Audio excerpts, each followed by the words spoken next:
Bro, in the Snoop Dogg shirt. The one and only. I remember when I was younger, I wanted a Snoop Dogg shirt, and my mom was like, "You're not getting that." And That's I was so like, I wonder why. But mom, well, and then he just said, it's the Doggy Style album. His best album. that album is really good, though. I'm not gonna lie. That album paved the way for a lot of rappers. sir. Heike. That wasn't a part of that album. That's crazy. This is for the G's and this is for the hustlers. All right. Hell. Kelechi, we're going to kill you. Where are the boys going? Hell. Don't we need Kyle? Closing it with The glutes. As long as The glutes. recording, we're pretty much good. So, and he gave me the mouse to control Exactly. everything, so. Hello, everyone. Welcome back to the Pause Menu Podcast. Whoop. I am your host, Oscar. I'm joined me today by my lovely co-hosts yet again. So we're also joined by a special guest, Ooh. Luke. Luke. Do you want to give the people, an introduction to yourself? Tell them what's up. Oh, hey, what's up, guys? I'm Luke. There's not much to say about me. I'm here because I'm a Smash player, which He is Northeast Ohio Smash. Yes. That's Carries what it I on like his to back. say. Carries Yeah. it on his back, bro. I'm a tournament organizer. I organize Kent, Kent Comma, which is like the longest running local in all of Northeast Ohio. There's a lot of history behind it, so it's very important. I also play the game. I'm bad though, but I play the game. He's not. No, he's lying. He's too humble. Too humble, bro. They don't want to see my PG stats, bro. It's bad. All right. Yeah, so that's it about me. Nothing crazy, Yeah. Oh, God. And, of course, we got Kelechi, Simon, Sam. We're going to be Sir. speed running through those intros because We're not important. We're not as important as Luke, clearly. And we're not as important as Luke. So. All right, but, we want to jump into the show here. Luke, so you mentioned before that, you've been really involved in NEOH Smash. But obviously before you jump into, NEOH Smash and all that, do you want to let the people know, what's your favorite, what's been your history with gaming, and also your least favorite game of all time? This is a question we ask all of our guests. Got to put him on the spot. But yeah, how do you become a gamer? So As the I kids have say. one memory that really distinctly throws everything into a good point of view, a good whatever Perspective. Perspective. Yeah, that's the right word. I was thinking perception. I don't know why. But basically, when I was a wee lad, back when we had our old house, not the house that my family currently lives in, I just remember me sitting in front of a CRT with Melee playing on and just gaming. I was like Falco or on PS2 or something. I was just having a grand old time. And that's where it all starts. I've been playing Smash since I could hold a controller, but I play other games. I'm a big, FPS fan. I love Halo. I love Counter-Strike. I love Valorant. I'm that kind of gamer. He's cracked. Apex is pretty fun too. Overwatch? But yeah, Overwatch, yeah. I remember days of Overwatch. 2016, That's when the 2017. game Best wasn't years. Yeah, when the game wasn't bad. Man. And so my history with gaming, it's not like anything crazy interesting. It's just like, I've been playing games since I was a kid. And it's kind of just kept on there. I've poured way too much time into a lot of games. So, way too much. Hey, but that's what we're here for, though. This is the We're pause menu, gamers. after all. We're gamers. What's up, gamers? I guess also on that point though, with all those hours poured into different games, what is your favorite and least favorite game? You've seen in your 20 plus years of gaming. 20 plus, dang. 2 decades, bro. I'm 22. Oh gosh. I think my favorite game of all time. It's between two. It's between two games. It's between Hollow Knight Okay. and Elden Ring. Oh, I wouldn't have guessed those two as being your favorites. I would have guessed a different one. What I would games do have you guess? guessed Path of Radiance definitely being up there for you. Radiant Dawn is definitely number 3. Okay, Radiant Dawn I is got number you. I remember three. you like Radiant Dawn better than Battle Yeah. Radiant. Okay. That's because it just has so much more. But I'm surprised that Hollow Knight is so high up there for you because all I remember is sitting down with you to play it, and Andrew and I were bullying you the entire time. no, it was moral support. It was just in an interesting way. But yeah, if you guys are interested in watching me play Hollow Knight, it's all streamed. It's out there. Maybe He's been bullied. We'll have to link the VODs at the end of the stream. Yeah, maybe. But yeah, Hollow Knight, I don't know. It's just a perfect Metroidvania. Everything it does is perfect. There's some bosses where I'm just like, well, you're annoying, but like I can get through you, and I did. I've not 100. I have 100% of the game, I think. Dang. But Have you 112%? no, I have not done the Yeah, me neither. Pantheon. Big gamer. We're not Big gamer in the We're room. not Andrew, okay? Shout out to not Andrew. gaming. We are not. We gotta get Andrew on the pod and one then of these Elden days. Ring. I don't know. It's just I've played it like 5 times now, and every time I find something new. It's like that's a crazy world, like to just enjoy. And I love world building. I'm a big world builder. One Piece. The One Piece is sir. real. But so like it's just something I love and enjoy. Now, least favorite game. Yes, sir. Okay, it's between 2 games as well. Oh, for real. And it has to be either Nickelodeon All Stars Brawl. Okay. Oh. And this is a controversial one. Witcher 3. Interesting. So I played the Explain. Witcher. He can have that. Witcher 3 is. I played Witcher 3, and I was like, people are saying this is one of the best It's like, RPGs. yeah, people act like it's the most fire game of all It's time. one of the Best greatest RPG. games of all time. Like people are saying this is one of the best RPGs they've ever played. I played it. That game. Henry Cavill plays it. That game was mean, lame. I don't know. That's wild. Like the combat was not as interesting. It felt very obtuse. The world, like the game glitched on me too. The game, I literally could not complete a mission. And like also the world is so like, I guess the world is kind of interesting and all, but like, I don't know. It's just so dark and gritty. I can't help but laugh at how like dark it is. Like it's so over the top, gritty and dark. I don't know. This is I good. like the story of The Witcher though. Like Yeah. the story is good, but like everything else, I'm just like, this is That's pretty fair. This is actually. good for me because I like dunking on games I've never played before. yeah. So I think that thank you for giving me some more ammo. Yeah, I got you. I got you, Playing it in pal. my stead. And then Nasby, it's just such a derivative game that it feels like a shell of what it wants to be, and everything is so floaty, uninteresting. There's no impact to your hits. Everyone, like, the game was unbalanced. The character picks were bad. I don't know why they picked some of these characters. I'm not even gonna lie. You said Nasby, and it took my brain like a Yeah, I good know, 2 right? seconds to Not realize talking what about you the were Bible. talking about. Fine, for the uncultured, Nickelodeon All Stars Brawl. Real. 2. They Dang. made 2 of them. So The second will one's say- worse. That's actually wild. they put out Tigray in the second one. So I was like, You're right. I'm good. I was like, I'm good. Is the second one any better? He said it was like just said the it was- worst. Oh, I wasn't listening. It could be better. I just watched it because one of the Neo players who retired was getting into it, and he was so like, you're also a man who likes to dunk on games never played before. "Yeah." My Let's get it, man. baby. Well, I played Nasby 1, and I said Nasby 1. I didn't say anything Yeah, about Nasby That's 2. true. That's true. That's true. But like I watched this retired Northeast Ohio Smash player Non play it, and he got like top 8. Nana's retired? Non did retire. He's been retired for like 2 years. Yeah, he just comes out to some big tournaments sometimes. Okay, because I was like, he was a chain grab. Which, Nah. for people who don't know, we're plugging chain grab. Chain grab is a pretty, it's not major, but like it's Regional. It's a regional, based in Canton, Ohio. Please check it out if you're a Smash player. Yeah. Well, that's awesome. Actually, a big plug right here. Gridiron Gateway is the 2-day event we're doing, both Ultimate and Melee. It's at the Football Hall of Fame. And if you're listening to this and you're like, I like Smash and I'm also near Ohio, there's some good discounts on the hotels and everything. I'm helping run it. I'm not the main TO. That's my boy Cam Roots Miller. Love him. But I'm just helping out. And yeah, so please sign up. It's pretty cool. Good stuff. Can confirm it is pretty cool. I've not been to one, but I've driven past it on my way home from work, and it's like they got the whole Football Hall of Fame screen to like show, and it was really distracting. awesome. I was like, whoa. And then he crashed. I went 0-2. And then he died. I went did die. 0-2 I'm actually not at the here first right now. regional. And you got us DQ'd from the first round of doubles. I did? Yeah. Oh, yeah, I did. Yeah. I had to DQ you as my teammate. That is Yeah. wild. And then we had to play losers.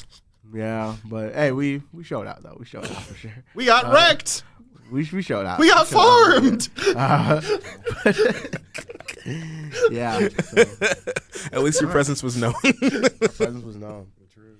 All right. Yeah. Yeah. So this is where we hand off the podcast to Luke. as the new host and True, as the new actually. and as all the co-hosts. You know, we're not. We just came to set the stage, but now we're gonna leave. It's All right, gonna Luke, be where are you. you leading us now? Chad, Yeah. is this real? Yeah, Oscar is no topic. Chat, what's the authenticity of this event? Chat, can we grade the event right now? But being for real though. So we got a couple interview questions for you, Luke. Oh, yeah, I love you know, that. Of course, We're getting real deep. the way it works when we invite a special guest is that very much they're part of the pod. You know, so we raise our questions that we want to raise, but we also make a lot of these questions central to things that you're doing. So you said you're part of the Neo scene, right? Yeah. For a lot of people, they may not be familiar with competitive Smash Bros and things like that. I guess what do you think has kind of been awesome about actually being super involved in this? Because I know you come from a background where you'd been watching a lot of competitive Smash when you were younger, and of course had been to a tournament here or there. But now, like, you're in a position where you're doing a lot for the community that you used to kind of just keep up with. How has that kind of felt? So it feels awesome. Like, it is a massive responsibility, but it's also like a blessing, mainly because it's just the way I would say it's awesome is because I get to integrate myself in the community in a meaningful way. That's more than just, I'm another player. Like, I'm important to the community that I represent, and I represent the community, and I think it's important because it's important to be a face of a community and be respected. And a lot of people, and people I've never met know who I am, and I'm just like, oh, that's cool. It's a little scary though, because I'm just like, what do they think of me? But like most people say good things, so yeah, I don't know. It's very cool. Rock on. Yeah. What's been your favorite interaction as part of the Smash community? Oh, this is a great one. So my friend Joy and I, again, I love Joy. She's one of my besties. We're walking through Riptide, Ohio Smash Major. Awesome time. And we're just walking through, and I'm just saying hi to a bunch of people I know and whatever. And she just looks to me and she's like, how do you know more people than me in the scene when I've been in this scene since I was 13? That's wild. So I'm just saying hi to a bunch of people. And she's just like, this is crazy. Like, how are you like this? I'm like, I don't know. I just say hi. Because he's him. I just say hi. Today's Timothy. It's also just being That a guy. TO. TOs, you just get this certain, people respect you more automatically than, just a rando. So, because usually the TOs are picked because they're responsible and mature. Mm-hmm. So which one of those are you?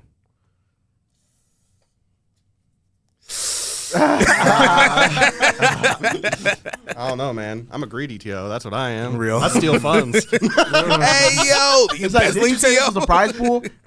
Don't know what you're talking about, man. Pop bonus. You mean my bonus? Oh, man. Yeah, I'm feeling a little tired today. I want to grab extra $100. No, I mean, that's actually That's dope. awesome, It's though. it's a funny interaction, yeah. I mean, with someone kind of with their, ear to the scene and stuff like that. I know, of course, you've also participated in, different. I know there was one time you went to Jersey. I don't know why you'd be in Jersey, but I don't know why I went to Jersey either. For a tourney, right? I mean, with that, is there anything that you kind of have learned from? I mean, I guess your experience as a TO and stuff like that. Because I mean, you've gone from a point where it's just doing a little bit to obviously doing a lot. I guess what are kind of the biggest things you've grabbed from this experience, in terms of just all this time you spent in terms of going to out of state stuff, in state stuff, organizing stuff at the Football Hall of Fame, One thing I've learned is I'm one of the greatest TOs to ever live. I told you he's Northeast Ohio Smash. Not to say anything bad about anyone, but I've gone to a couple tournaments. I'm and as someone who has a tiny bit of experience, I'm dang, this was not how I'd run this. And so I kind of I've realized that I'm actually kind of good at doing this. But another thing I've kind of realized and learned is TO. I used to be I'm a very anxious person. I struggle with that a lot, but TOing has helped me become less of an anxious person. One, because I put all the anxiety into making sure the tournament runs well, but also with social interactions with people, it's become a lot easier. I know how to manage people better. I know how to talk to people better, just because I'm forced to do it. Yeah. And when I was first TOing, I was kind of a little bit of a mean person when I TO'd. I still kind of am. Get in your bracket. Get in your bracket. Please quit out of your friendly. Get off the screen.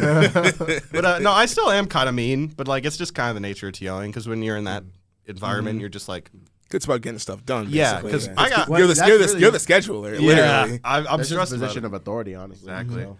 But like it was funny because one of my friends, Ezra, also known as Psychod, really cool Ike main, one of the best Ikes in the world. He's so cool. When like he was like, you're so different when you're TOing because he had never been to a Kent combo before, and he was like, you were so mean to me when you TO'd. Like what was wrong? I was like, I don't know. I was just He just what gets I into do. TO mode. Yeah, but it He just switches it on. It's definitely helped me with social interaction and stuff, and also just integrating myself into the community in a meaningful way. You know, that's just the most important part to me because I care about the Smash community. It's a very important, diverse community that has a lot of meaning to people that I don't even know.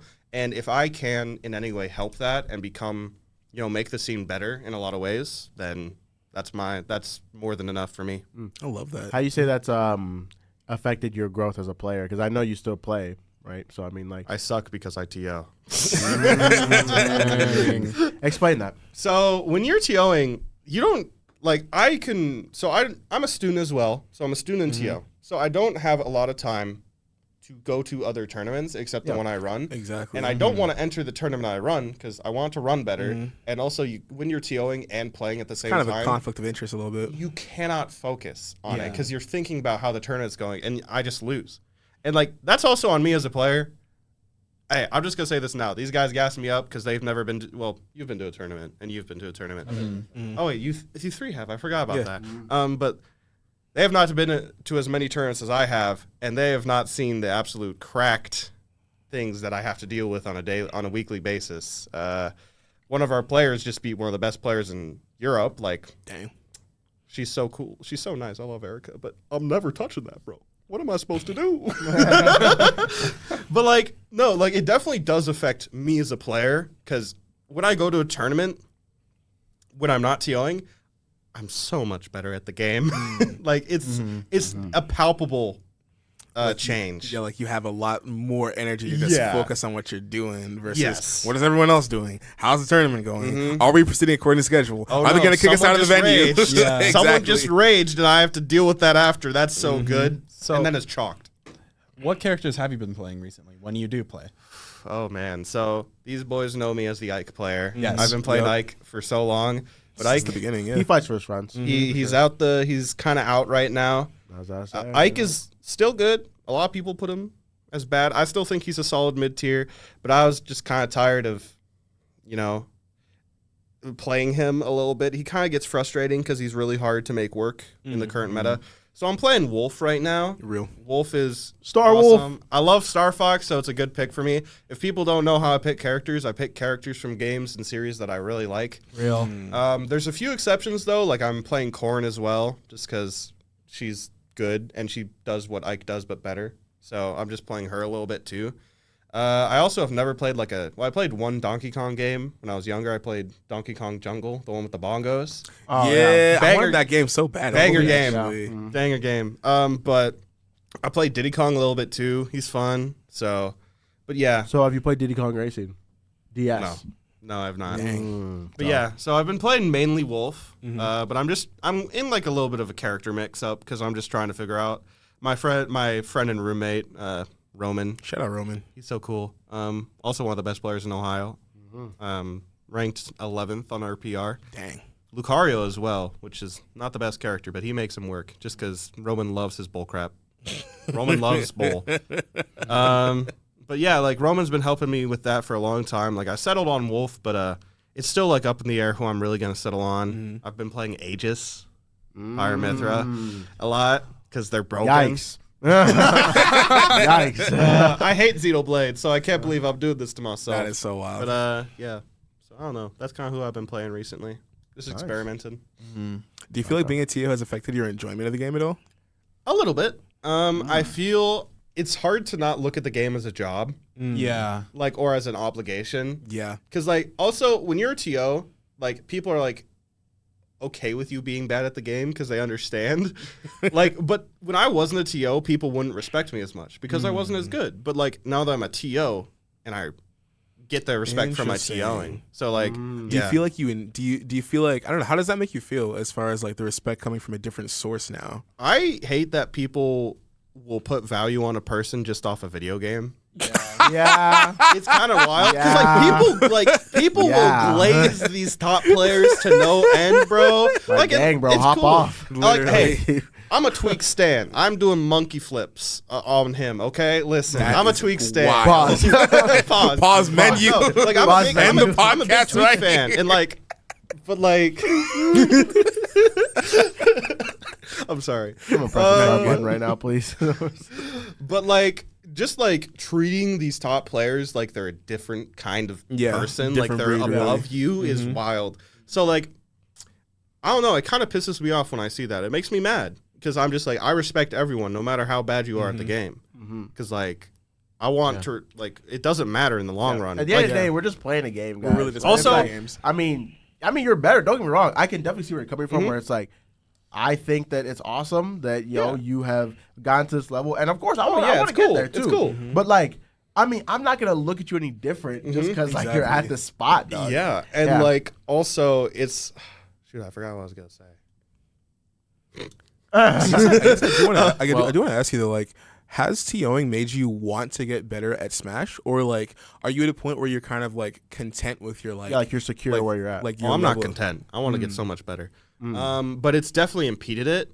And so when I don't have to TO anymore, I probably will take a break from it for a long time. When I'm graduating from Kent, I was about to say, switch over to someone else TOing. I don't know who, but also when I just have more free time to play the game. Like this spring break, I'm gonna grind a lot because I've been getting some coaching from some people just to help me get better at the game because I'm a very easily frustrated person when it comes to this because I have to fight very good players every single day. I play Roman a lot. That's how you get better, though. No, so that's how you get better. I mean, no, it doesn't. It doesn't help you get better. No, because it can, but when you are playing someone who's so far above your level that you just don't understand what's happening, there's no tangible things. And also it just pisses you off because you're like, there's nothing I can do. It's like when the guys were trying to learn fighters for the first time and I was playing with Ellie, he's like, yeah, don't hold back. And I'm almost like, you're not going to learn anything if I just like destroy you with a combo. You have no idea how to come back from that. That's the I ran the that big issue thing. with Hanji because she was just like, oh yeah, like I don't want you to just let me win. And I was like, okay, babe, this is your first time touching this game. Exactly. I've played this game for the past like 5 years. I feel you. I have a question. Have you thought about ever quitting, being done? Like, and if you have, how many times have you thought about it in the last like 2 years of UTM? I have thought about quitting. The real T. But I it's always after a really nasty bracket. You know, it's always after a time when you should not trust your brain. It's the meme where it's like, don't trust your brain after 9 p.m. Don't trust your brain after a bracket loss. It's like, do not. So I have thought about it. And I definitely thought about it when Tekken 8 came out. I was like, dang, this game is really fun.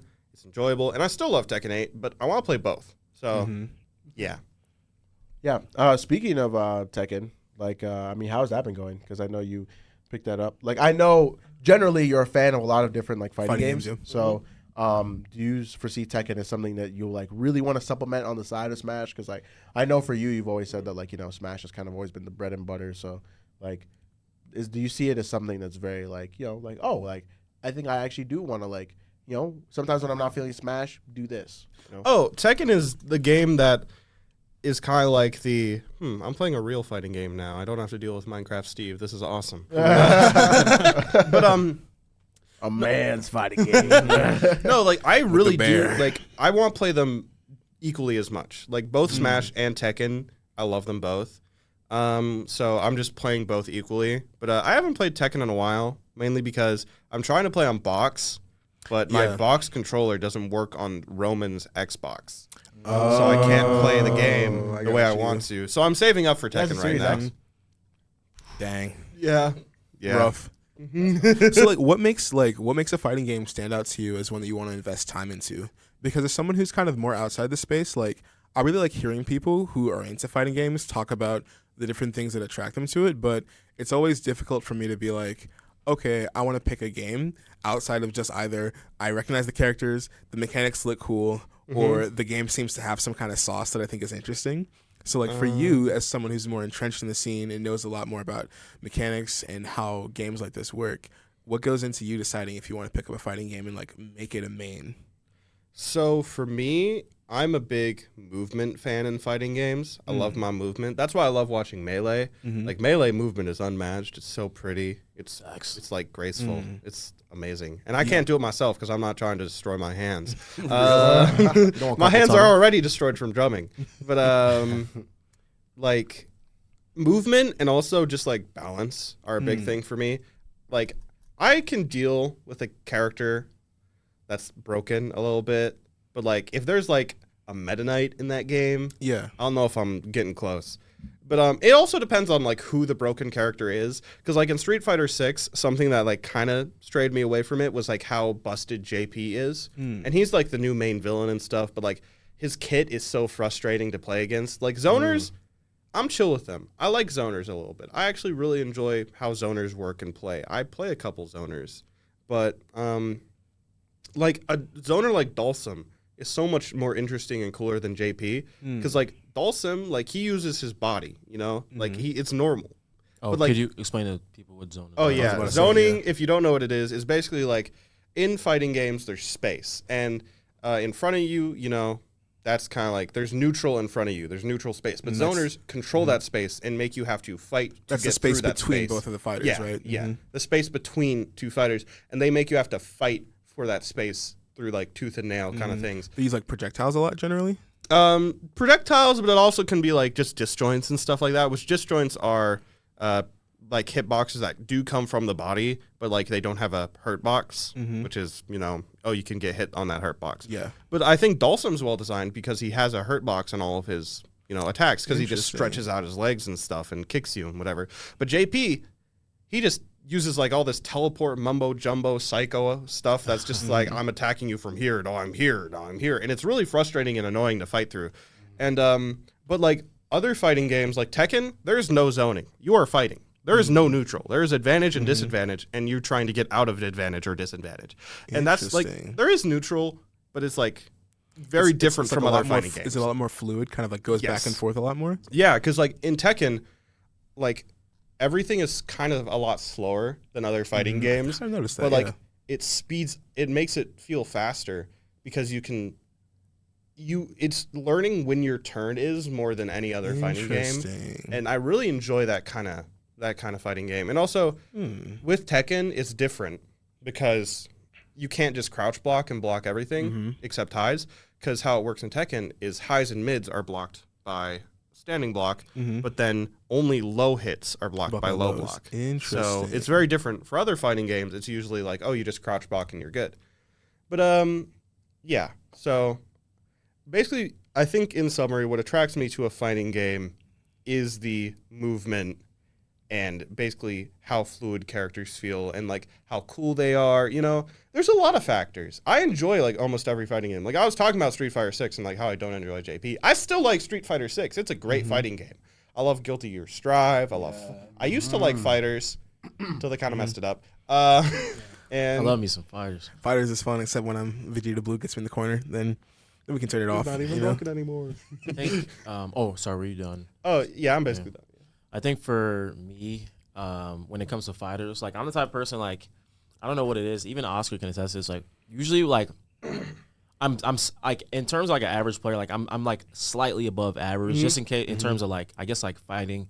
Because when Oscar played fighters first, like I didn't touch fighters for a long time, so I just, like started playing a little bit. I got pretty decent, and we were kind of like on equal. Oscar's don't get me wrong. I wouldn't say our fighting games are like Oscar's thing. Like I would probably say I'm slightly better in the sense of like because I like to block and parry, whatever. That's for me. Yeah. If a fighting game has good block and parry mechanics, no, but I'm like, very much a very aggro. So no, like I mean, not to say that you don't block, but I mean I like to like that's something I like to work on in fighting games, and I like that. So like when we grew up on like Melee and Brawl, you know what I mean? Like I would say like there's certain characters Oscar's like really good at, like Mario and like Pac-Man, you know, certain things. But I kind of knew how to like get around it because like I would play a lot of fluid characters, like Luke was saying, like Ness. I love Ness, Luigi Lucario. Even though, you know, they're probably not in meta or whatever, but like just certain things like that. Like for me, a fighting game that I'm really excited for, and I think is gonna be really nice, is like Sparking Zero. I know we talked about it before. That's gonna be so fun. But that's something I think like I do want to start like playing a lot, and like playing a lot of ranked, because I usually play ranked in every fighting game I play. Besides like Melee, Fighters was the first like fighting game. I was like, oh, like I low key like the ranked. Yeah, and I'm good at certain characters, whatever. But then like I get to a point where I'm like, okay, I'm kind of bored, and like I'm done playing. I capped out low key. Not in terms of what I can learn. I just like don't feel like playing anymore, and then like whatever. So I guess my question is there a point in time I used to want to get better at the game, or you like, dang, like I feel like I'm not like learning anything else, and I'm like, dang, like I need something to, you know, I need someone to teach me or whatever the case is. Yes, something to revitalize your interest. Like. Yes, because there's so many intangibles in fighting games. There's so many things where it's like you will not understand this unless someone tells you about it. Yeah. Like that's why I always encourage people to ask questions after a set, even if you won, even if you are really pissed off and mad. Because we're all just here to improve, right? Like, that's the point of locals. I feel like people, this is just another side tangent that I'm going to rant about. People go into locals, which are, you know, the weekly tournaments. Yeah, weekly tournaments that you're in your region with a bad mindset all the time. They go there to win. They go there to beat people. That's not what you're doing. Locals, sorry to say, don't matter. They are small tournaments where you go to practice and win. Don't go to locals. Wait. Go to locals because it's good practice. You don't want to play Smash Online, do you? Now, my question is, but just to add on to it, do you say that before every local? Like, do you encourage people, like, don't relax? It's not like, obviously you want to win. Like, do you push that type of thing? That mindset. If I see someone pissed off, I'm just like, bro, it's for practice. Relax. Like, I really like what you're saying because I'm in a Discord with another guy who runs a lot of tournaments for fighting games up in Vermont. If I find his socials, I'll link him to you because I think what he's doing is really, really cool. Where like a lot of the focus for him and a lot of the group that he kind of runs is it's really hard for people getting into fighting games to know what mistakes you're making and know how to improve. Yeah. Yes. And so like they meet every Wednesday and they play games. I found it out of him because he was playing Gundam Maxi Boost on Extreme Versus. You know what I'm saying? That's one of like his favorite fighting games, but he plays a ton of games.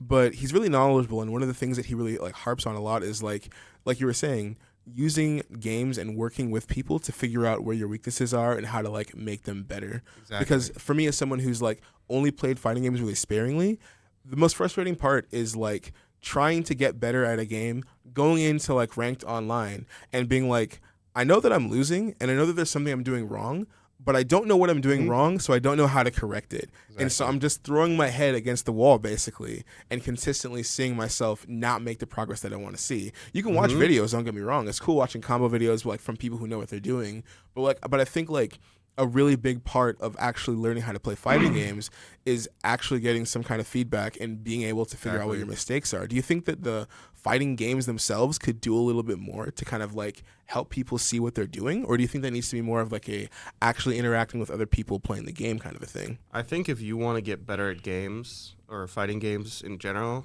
you should go to locals because people there are generally nice and will help you get better. And I think for fighting games, like actually integrate putting that stuff in, that's kind of hard to do. You know, I don't think like there's like they have training mode. You know, like practice that, but that can only do you so much. So I think what it really comes down to is people being in a learning mindset, because most people are playing to win; they're not playing to learn, which is the worst mindset you can have unless you're like the best player in the world. Like even then, top players like I hear MK Leo, I hear Tweak, I hear Akola, I can't understand Akola because he speaks Japanese, but I hear all these people and they're just like, I'm just here to have fun and I'm here to play the game. Like that's all they do. And if you do not, and I think a lot of people's improvement, they don't understand it's not about your mechanics, it's about your mentality. Mentality is the most important part in fighting games because eSports are not a very physically demanding thing. It's not like a real sport, you know? Yeah.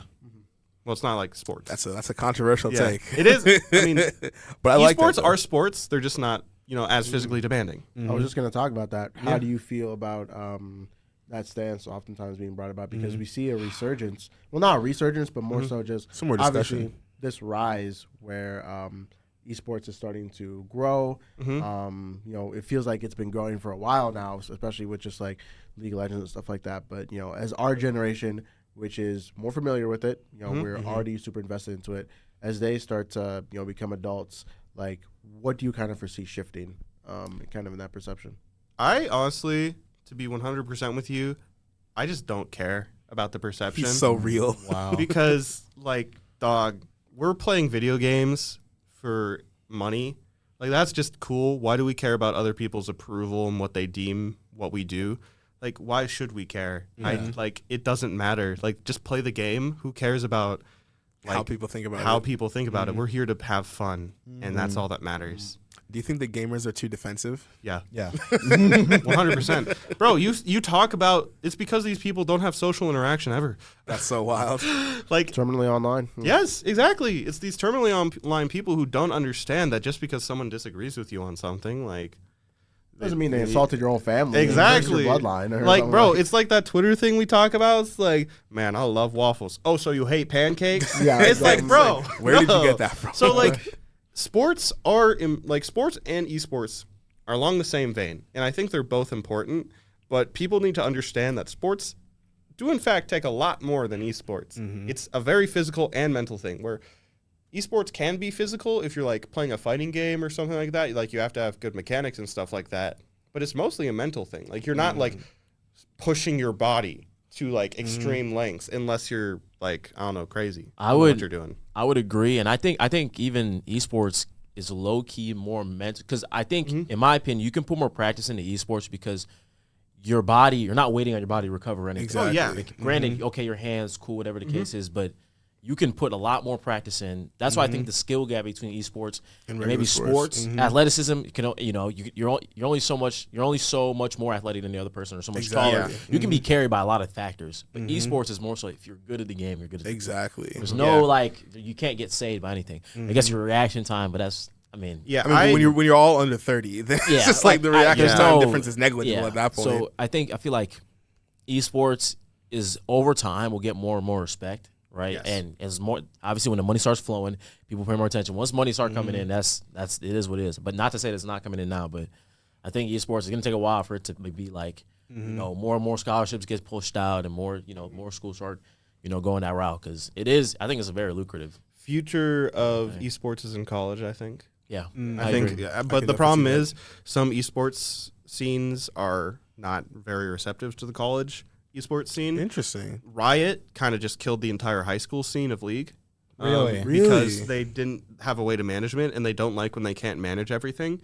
So they just said no more high school league, and that kills the That's recruiting. insane. That kills the Yeah, I was recruiting for about to colleges. say. So like league low-key may be on the way out of college esports. That's wild. That's insane, actually. Yeah, Do you think that will actually negatively impact league though? Because I mean, No. like, not the esports they in do- itself. They do so much professionally. I don't think it will. So No, professional will be fine, but actually, what you're talking about lucrativeness, esports is kind of on a down end right now. I was isn't going it? to say, like, In- it doesn't seem like it's making that much money. It doesn't make money. You're burning money when you're an esports org. Esports has not been lucrative ever, and it will take a while to be. I do have a question because since we're on the topic of like sports and esports, something I've noticed about sports is I don't have to play soccer to understand soccer from a glance when I'm watching it, but I feel like it's a lot more difficult if I'm watching something like League. You know what Yes. I'm saying? It's like League is do you the worst think- offender. Do you think that there's like outside of really fighting games, do you think that like esports has a problem with just the ease of access for someone who's more casual to just be able to see it and be entertained by it? Because again, I can like know nothing about like freaking shuffleboard, but I can be like, oh dude, he's doing the thing, he's sliding the thing, you know what I'm saying? But it's just like if you don't know anything about like competitive Counter-Strike, you can say, oh yeah, he's shooting the guy, but you won't know if that's a good thing Or or, looking at why that that's a HUD on good thing Dota 2 or who will has give you a momentum. stroke. You know This what I'm saying? hits on a very important point. I've produced League for 3 years at this point. I'm sorry. And I just now am understanding the game. Like it took a long time for me to understand what was happening. But He was making VODs and everything. I think that League is the worst offender, and I think it's the only offender. Really? I think Counter-Strike, even with Valorant. Smash, you're like, oh, that player plays this person, Exactly. or this person, Yes. and they're trying to beat each other up. So Yeah, it's like, like Smash, fighting games, Counter-Strike, general FPSs, unless you're talking about like Rainbow Six or something, like you understand what you're looking at. you can boil generally. it down to a very nice thing. Yeah, and also once this hits on a very important point. casting is what we should go on to next, because casters, it is their job to understand and boil down the game and what's happening to people who don't understand. And I think that's where a lot of people like get their like, because there's a hot topic in a lot of esports scenes like, oh, is the casting good? Like in Smash, like people are like, I was just you said there's a hot topic there. Said where? All right, I'm explaining the joke. It's not funny anymore. Just continue. mad. I appreciate the joke now. I didn't get it at first. I appreciate the joke. It was bad, but I couldn't understand it. But like casting is so important to that. And I think why Counter-Strike is so good as a spectator sport, just if you don't understand what the heck is going on, is because the casters are so darn good. Counter-Strike has the best casters in the entire esports scene. They've been there since the beginning. They're amazing at their job, and they're so good at boiling down what is happening and making it interesting and making it fun. Like the point of casting, as someone who also casts a little bit, hey, hit me up for any the goat. but like the point of casting is to tell the story of the game, and you're telling the narrative. You're spinning everything. Yeah, it's like you're weaving kind of like story radio real announcers, time. like announcing football or like baseball stuff. Yeah, exactly. And a lot of people, especially in the Smash scene, don't understand that. They just kind of talk about what's happening now. They're not talking about the pace of the set, the movement, anything. Smash casting generally very bad, in my opinion. I think it's on the lower end of esports casting. I think I think the top dogs are very good, like the Black Plague, Coney. For the Black Plague is TK and EE, very awesome duo. A lot of the top casters are good, but once you get past them, it's just like, man, you guys don't know how to cast. That's really interesting. How much do you think Smash would benefit from adopting something very similar to sports, where there's a color commentator and there's a play-by-play? So much. A lot, but like that's why I'm talking about the top dogs, because they do that. That's what they do. Yeah. They have there's such good analytical commentators like Charles Thorne out there. Like he's so good at analyzing Smash and understanding what the players are thinking. And then like there's just the play-by-plays. Like there's way too many play-by-play casters in Smash. That's the issue. There's not enough color commentators. Now I want to go back to what you said about League and the nuance of League, because I felt this in my core when I first started playing. I didn't start understanding the game, and I was playing this actively until like maybe 2 years in, maybe like a year and some change in. Like it took a while for me to understand when to put a token down, what to buy, knowing when the meta changes, knowing what character works best on this character. I think the worst part is, I'm not to cut you off, but just to add this in before you continue. Yeah. I think the worst part is people are really bad at explaining this. Yeah. Like there are not many people who are good at explaining League. You have to do a lot of external work in games like League, and and that's what really, really like.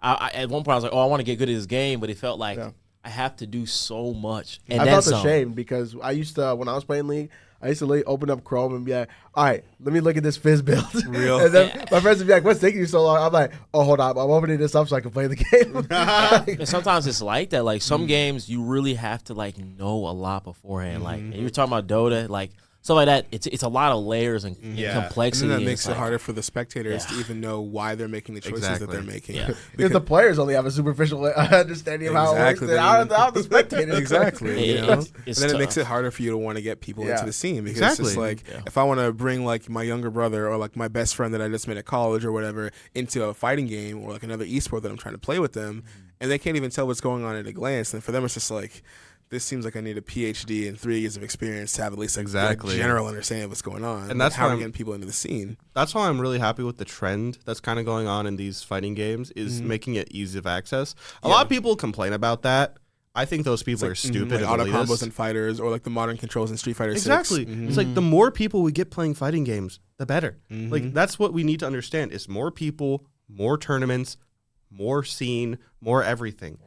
More money. Yeah. That's what we need. And like people get so mad, it's like, oh, it doesn't feel as like rewarding anymore. It's like, well, yes, it can get annoying. Like I understand where you don't have to struggle as much anymore. It's like I understand where you're coming from. You want that challenge of learning all these things. Like Guilty Gear Strive is still hard, even though they dumbed it down a little bit. But Yeah, But it's like, bro, the difference between Zerd and Strive is crazy because like So that one thing where we had this one moment where Simon was like, "Oh, dude, you're not even blah blah blah," and I'm like, "Yeah, you're right. I'm not." Anyways, doing blah, blah, let me blah. take the neutral. Anyway. oh wait, you weren't even bursting ever. Yeah, I was like, like, you never "You're not even burst. bursting." I'm so like, many- Yeah, you're right. There were so many matches where like neither me, you, or Luke would die, and Andrew would just be like, "You had birds."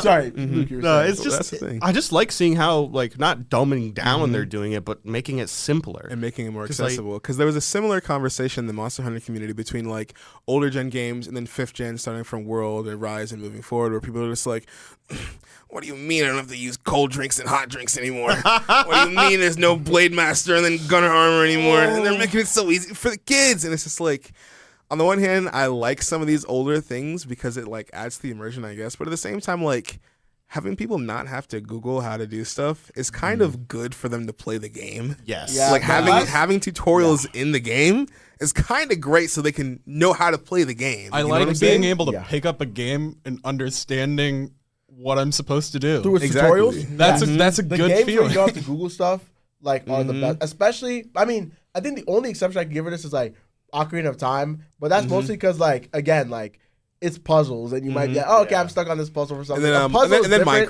Minecraft. Or Minecraft, because Minecraft is more so like How was I supposed to know how to make a sword off rip? Yeah. Tell me, how was right. I supposed to know that? Just be different.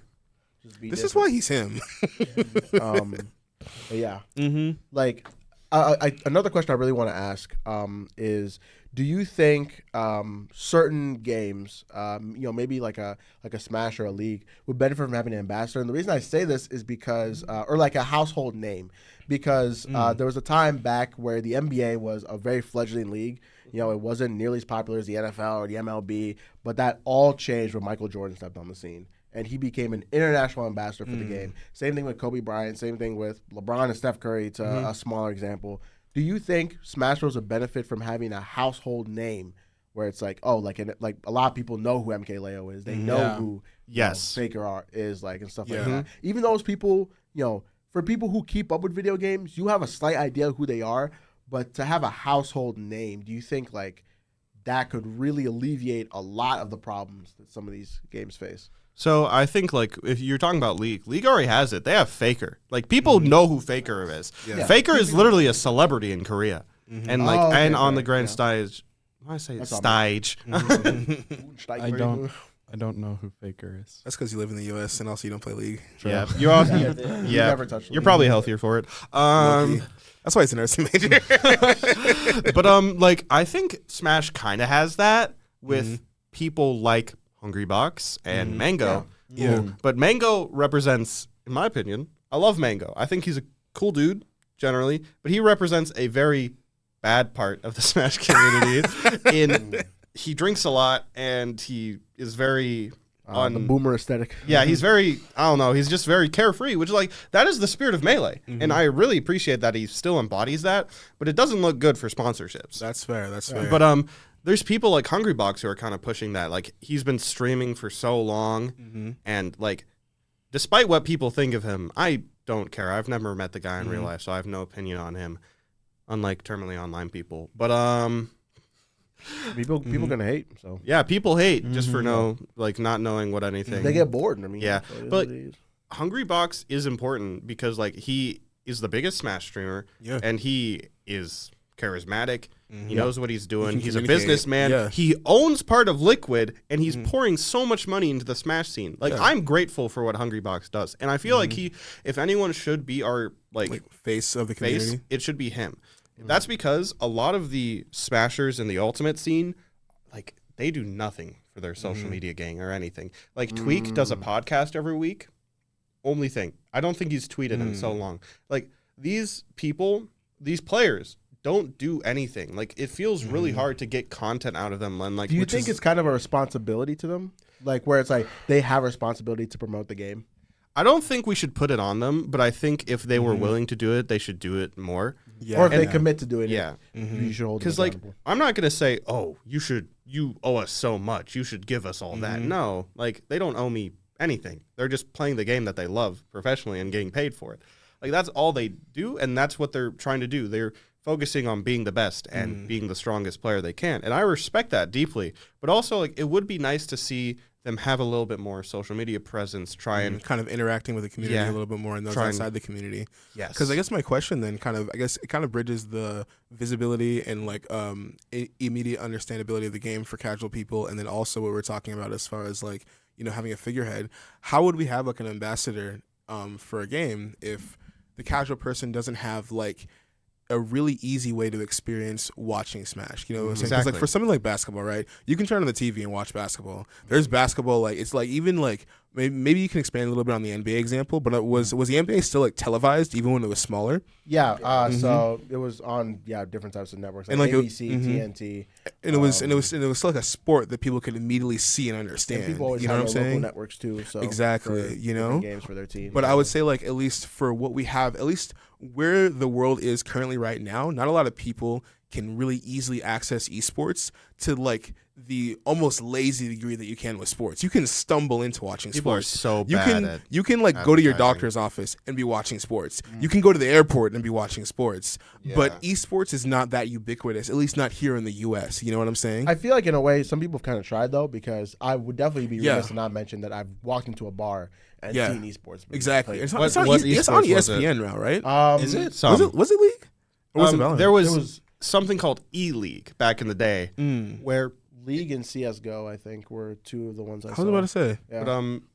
But E-League was this thing back in the day. It was like 2016. It was literally Counter-Strike and like a couple fighting games I think they put on there, and it was awesome. Like we would turn on the TV. Like I remember sleeping over at my friend's house, and in the morning we watched E-League on their like big screen TV on That's ESPN. dope, actually. Or was it ESPN? It was like Fox or something. I don't know. But like it was cool to see. But again, it was not a lucrative venture for them. They didn't get enough. Yeah. So because I remember when ESPN was pushing League and stuff, say, and then eventually they just kind of stopped. So yeah, because they tried, but like it's just not lucrative enough yet. I think the problem with esports that it faces is that as a scene, it's still niche, and it will always be niche. Gaming is not a niche thing, but certain games, there's so many esports. There's way too many. Yeah, you can't really just say esports, Exactly. because I think a better comparison to, and Kelechi will definitely vouch for this, is women's basketball, where a lot of times women's basketball was kind of treated at the same joke level as esports was at one point. Yeah. Where a lot of people were like, oh, like, yo, why would I want to turn it on to see layups, blah, blah, blah. But now, that's why I think I asked the question about an ambassador, because I think that would really help, because now women's basketball has Caitlin Clark. They have Angel Reese. They have like Audie Crooks. I mean, who she just dropped it's insane 40 ball, I think, off of like a 20-point comeback for Iowa State. Like, it's like those people, like you can say their name, and like they're also exciting to like watch, where it's like, oh, okay, like people who I know don't care a little bit about women's basketball. It's not like they've like suddenly become invested in the team or the mechanics. Like, but you hear the I name. want to see that girl shoot 3-pointers from Yes. Exactly. Yes. I think for somebody to be like, oh, I want to see MK Leo do something insane with blah blah blah. Exactly. Like, I think will really help the game a lot. This is what I think, just the Smash community and like how like the NBA and pretty much ESPN has been taking care of the stars that are coming up as women. They've been pushing them. You notice the past year, they've been pushing them a lot. They post them like every week. All the time, And ESPN is very notorious for that. If you're starting to catch a little bit of flair and you see notice is bringing in money, you know, I think that's what the Smash community needs to do. Just start pushing MK and Hunger. Anybody who's at the top 30, 20 players. I feel like one thing about that though is they have to own it. Like I know. And be I consistent want to with be it. the face of. But not necessarily. Which I don't think. I think it's different because a lot of players want to be reserved. Not really. I don't think you don't have to be. I mean, nobody's asking Caitlin Clark to be the face of anything. Well, but yeah, but I I'm think saying that like she easily generates content in a way where it's like, you know, she's always just like, she knows the right things to say in her interview. Yeah. She like, it's very just easy her to grab, showing up. It's easy to grab headlines from like the things she says, because you know, sometimes she's like, oh, like I didn't like the way our team did this, or I didn't like the way this girl talked to me like on the court, something like that. And like ESPN can run with that, where it's like sometimes when you watch an interview from a Smash player, like there's nothing they can grab for a headline. Exactly. Like, and sometimes that's bad. Yeah. Sometimes it's bad. And sometimes it's just because they don't really like communicate in that way. You know what I'm saying? And fair. I think also kind of what you were saying along those lines, Kelechi, another problem that arises is in sports, you're always watching the best of the best. In esports, anyone can hop in, especially in the Smash and fight game communities. They're open tournaments. They're big tournaments. There are thousands of people playing to win. But like, yeah, you're looking for the top players, but also you turn on a stream and you see Sticky McGee versus Bad Bank Investment, the DDD main, and like you're just like, who are you people? That's fair, actually. Yeah, like, so like there's the problem is also with that comes with that is people feel more personally connected to the scene, so they care a lot more about who represents them. If they don't like that person, they don't want them to represent them. Interesting. Which is such a bad mindset. Oh my gosh, I hate it. Do you think that maybe in that case, esports should almost lean into it almost in the way that kind of professional wrestling does, where it's just like, you know what? We're just going to have heroes and heels. Yes. We're just going to have people we push That's what HBox did. Yeah. HBox was the heel of the Melee community, and he still is. And look what it's done to him. He's the biggest Smash streamer in the entire world. Like, it's so crazy. So it's like almost like let people kind of, because in a real sense, because gaming is, esports is still kind of niche, the people that tend to be invested in esports are also the kind of people that really enjoy stories in fictional worlds. Maybe just kind of lean into that for now, where it's just like, hey, we're just going to have this guy be one of the people that, like, we're going to center a lot of this stuff around. Maybe it's just like we're going to have a lot of people just randomly go on any of his matches. We're going to push them really, really hard. We want to see him do some crazy stuff. And if he doesn't do any crazy stuff, we're going to have random things happen around it, kind of like almost in a sense manufacturing hype just to, like, push the fact of just making people excited to be there and see things happen. You know, that's actually happened a bit recently, thankfully to Ludwig. Ludwig, the GOAT of streaming. I love everything he does for the Smash community because he started in the Smash community. He was a Melee player, and he's obviously gone on to do become one of the biggest streamers in the world. And he just has Smash events on his streams. He pushes them, and it's really awesome. Like, I love that Ludwig does this. And he had on his stream the fight for #1 in Melee. He had Cody Schwab and Zan play for #1 in the world on his stream. Dang. And like had a whole event based around it. It was awesome. It was great to see. Like, that's the kind of stuff we need. And I feel like esports should attach itself to streamers more. I think that is where you can find your lucrativeness, because like Disguised Toast has a whole esports organization. He's like, hey, I'm bleeding money, but this is a passion. I love doing this. I love having a Valorant team. I love having some Hearthstones. I love having an Apex team that are doing quite well in their respective leagues. Like, I think Disguised is #3 in the Apex rankings right now. Like, it's crazy that like I think we need to push more streamers into like the site, and also we need to pick the streamers correctly. Yeah, I'm gonna be real. I don't want no Aiden Ross coming up into my business. Okay, but maybe we need that just for more conflict, though. Kind of like signing a deal with the Okay, double not with the Smash community, because the Smash community. We don't want him. Listen, the Smash community is a very safe place for LGBTQ+ people. That's very fair. Aiden Ross would be killed. Yeah, I mean, I definitely feel like kind of having a version of it where obviously a lot of sports have like commentators, talking heads, like stuff like First Take, etc., Undisputed. Exactly. Like, but it's like to have that with streamers where it's like a lot of streamers talking about what's going on like in the community. And like obviously like a lot of storylines. So I feel like a thing that helps sports thrive a lot is storylines, 100%. Exactly. It's not just people watching a game and being like, oh yeah, that person played a good game. It's more so like, oh shoot, LeBron's legacy is on the line for the 30th time in a row. This is totally not fabricated at all. Like, but yeah, so. And like also another trouble I think is like the NBA, football, soccer, any game you tune into, it's going to be consistent. It's going to be the same thing over. It's a good product overall. It's a good product. It's a good baseline. With video games, you need a new one. You need a new one. You need a new one. Like, that's video games will, at the start of every fighting game, everyone's trying it out. No matter what fighting games they play, they're like, oh, the new Grand Blue is out. Let me play that. The new Tekken is out. Let me try that. But then it eventually boils down to the actual community, and it's much smaller.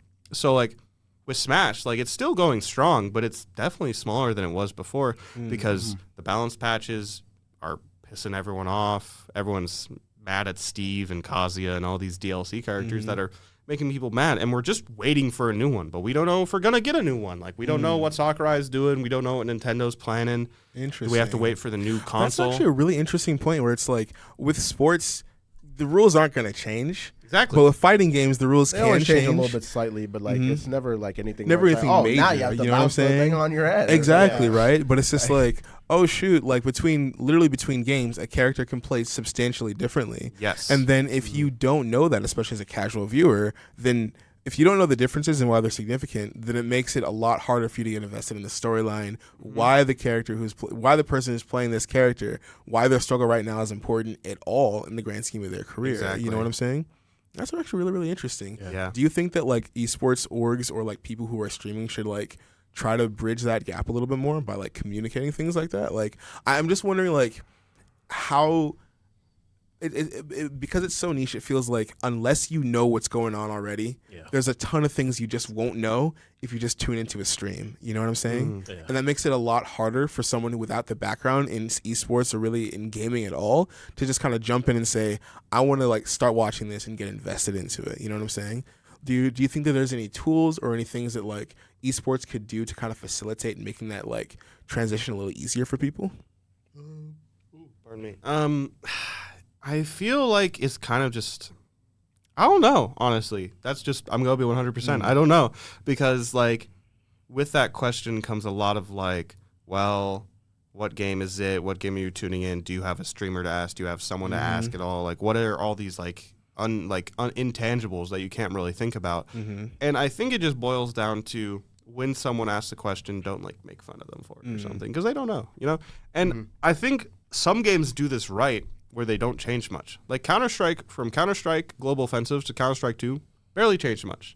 They just changed the rounds to be, you know, MR13, which is you have to win 13 rounds instead of 15. So, like, it's just, I don't know. I feel like certain games do this really well and certain games do this bad. So, I don't know. It's just an issue with the game itself. Got you. Yeah. All right. Well, you know, moving on a little bit from kind of like the esports discussion, we got I think one more big topic. So Luke, we know you're a GameCube guy, right? Oh yeah. And we've had this discussion a lot of times privately on the pod. But you know, we want to present it now to the public. Yes. Oh boy. What has the better library, the GameCube or the Wii U? Whoa. There we go. There we go. Whoa. We're comparing those two. We're putting you on the spot. The two legends cannot coexist. GameCube. GameCube. I don't Ten care. toes? I don't care if you're talking about no virtual console. GameCube has some of the best exclusives Nintendo have ever dropped. All right, let's go bam for bam. What you think? I was about to say, Luigi's Mansion. Okay. Super Mario 3D World. Bro. It's just, hey, it was good enough to be ported to the Switch. No, that's the thing though, is that it's on the Switch. Well, it started on the Wii U though. I'm still waiting. I can go again. Okay. Mario Kart Double Dash. Mario Kart 8. Fair enough. the best Mario Kart. Star Fox Assault. Huh? Star Fox Assault and Adventure. There's no good Star Fox game on the Wii U. That's what I thought. Super Smash Bros. Melee. Smash Ultimate. Smash 4. Smash 4. No. I need to cut in real quick because you have not listed a single Wii U game that you can't buy on the Switch yet. Splatoon. There you go. You can get Splatoon on. Splatoon 1. Okay, but I can get the better ones on the Switch. That's fair though. That's fair. Like what are realistically, as much as I like the Wii U library, what are Wii U games that I cannot buy and maybe enjoy more on the Switch? Like Wind Waker HD. Yeah. Fair. You can get a Pikmin You game can on get the all Switch. 4 Pikmin games on the Switch. Yeah. I just think GameCube is like the era that it came out in. It's like the style is all there. Oh, we're not denying it has sauce. Oh yeah, no, I'm just denying sauce. No, I know. I'm just saying. I think Sauce is like immaculate. everything about the GameCube is just so amazing and beautiful. I'm a glazer though. I love that console. So. Well, my thing is though, is that like, I think even though these are on the Switch, they were Wii U games. Without the Wii U, these games wouldn't exist. That's fair. That's fair. We more so should be admitting them from the Switch's library, not the Wii U. That's what I'm saying. That would be like if we're talking about Switch games and we mention stuff from the Wii U. Like that'd be different. That would be Exactly. But if it started from the Wii U, we can say it's from the Wii U. That Like doesn't Bayonetta 2, negate it. like That it's Bayonetta 2, like Xenoblade Bayonetta Chronicles 2 's X. Yeah. You know, let's be real now. You know, Okay, you just brought Xenoblade into this discussion. You gotta get out. But of that's here. the good Xenoblade game. listen. Fair it's a enough, good fair scene. enough. It has mechs, Luke. It can't be bad. Name a bad game with mechs in it. Okay, I don't play many mech games. See, exactly. Oh, That's what I'm saying. Mario Maker started you can on get there. the better one on the Switch. Mario Maker 2. It's only the better one because like come April we won't be able to play the first one. So leave me alone. Let me see. I need to look up more GameCube games. Low key. Yeah. Captain Toad, Treasure Tracker. Oh Talk wait. to him. Yep. Talk to him. Yep. Hear me out. We're done now. That We're had the done streets now. Crying. The streets in were buzzing. 2013. F-Zero We're GX. buzzing. F-Zero GX. Last F-Zero game. Mario Kart 8. You already said that. We already said Mario Kart 8. It's an F-Zero game. Sonic Adventure 2. Battle. That's technically a Dreamcast game. I was about to say. Man, But it's on the GameCube. No, but Battle is a yeah, GameCube and it's game. that's the worst version of SA2. Battle? Yes. No, it's better. Battle's literally better. How? I mean, are we talking about Like every exclusives here, or are we way. talking about games that are on the system at all? Huh? Sonic Adventure Sonic 2 Adventure 2 Battle Battle versus is Sonic better. Adventure 2. I'm gonna confess a sin. I've never played Sonic Adventure 2. You So. should kill him. I haven't. Wait, what? No, I haven't. No, yeah. Okay, you I can understand. You No, you live in a house with I this know, man. but did you emulate it? No, I got it on Steam. Oh, actually. Oh, okay. Yeah, That's I why bought it on I Steam. didn't. Let's get it. Yeah. Back in the day, yeah. That's how I first played SA2. It's sitting on my Steam Was Sonic library Adventure 2 unopened. DX the one where like in their promotional renders, Sonic looks like he's like covered in water, like it's like his spines are all like droopy or whatever. I think that's Sonic Adventure. Adventure. Oh, that's okay, Sonic I got Adventure. you. Because I have a really specific memory of seeing that like promo art as a kid and being like, "Why does Sonic look like he's wet right now?" You know? Yeah. I was like, "Bro, get out of the Remind me, I'm water." looking up GameCube games. That's real. I mean, yeah, you got Billy Hatcher. Hey, wonderful. Hey, we have. Metroid- Real. Okay. The GameCube has Metroid Prime 1 It and 2, does. So But at the same time, this Wii U has Wonderful 101. was that really moving the streets though? Was that really moving the streets? Oh wait, Wind Waker. Mm-hmm. Yeah, we have Wind Waker HD. Pokemon Coliseum. Sunshine. Paper Mario and Thousand Year Door. Coliseum was tough. I ain't gonna lie. Coliseum. Shrek 2. So actually, Shrek The 2 Shrek was- 2 He game was might have actually us here. really That was good. actually a Actually great really game. good. Yeah. Or Animal Hold on. Crossing. Oh yeah. Oh, that is true, actually. Hey, we got Happy Home Designer though. Mario gotta Super be Baseball. Mario Strikers. That is a great game. Twilight Princess. Damn. Oh yeah. I can go on. Okay. Super Monkey Ball 2. Oh, I actually have a funny story. So I went to Duck Games recently. Yeah. And when I pulled in, I went there the moment they opened because I really wanted to get Billy Hatcher Yeah. and Metro Prime 2. He was feeding for Billy And- Hatcher. I was. It normally goes for 80, and I got it for 57. That's crazy, actually. So I drove over there, and then there was another dude. He walked in. We walked in at the same time. Both went to the GameCube section. He picked up 4 Swords and Oh, man. damn, Four that's Swords. Super That's Monkey a Ball. good one. Yeah, 4 Swords and Super Monkey Ball, and I was like, dang. And he's only picked up Billy Hatcher. He was like, Billy Hatcher. I was like, yep. Had to make sure you didn't get it. So, but, well, Wario World. Wario World is really good. That's pretty fair. I don't know, man. I think I'm kind of going hard Wait, here. hold on. Yoshi's Woolly World, That's true. Monster Hunter 3 Ultimate, Yes, sir. Skylanders. True. Yep. Okay, but I could Lego- just get Lego on another. Dimensions. I could get Lego on another. Dimensions. I could get on another console. Resident Evil Revelations. Oh yeah, we're talking about exclusives. I was Yeah, we're about to talking say, about exclusives. Um, Fire Emblem Path of Radiance. what's that one Kirby Oh. game that came out for the Wii U? You're talking about Wasn't it like 2? Wasn't it? Did Kirby's Epic Yarn come out for the? Or am I thinking of a different? came out for the we're talking Wii. about Kirby and the Rainbow Curse. That Oh, one. Kirby Air Ride. Dang. That's I'm trying to Wii think of games other on like Switch. Wii U exclusives that like I was actively Also, like playing a bunch of back in Mario the day. parties. Mario Nintendo Party Land. 4 through 7. Oh, yeah, we had Mario Party 9. Was it so 9 or was it 8? I think it was 9. Mario Golf.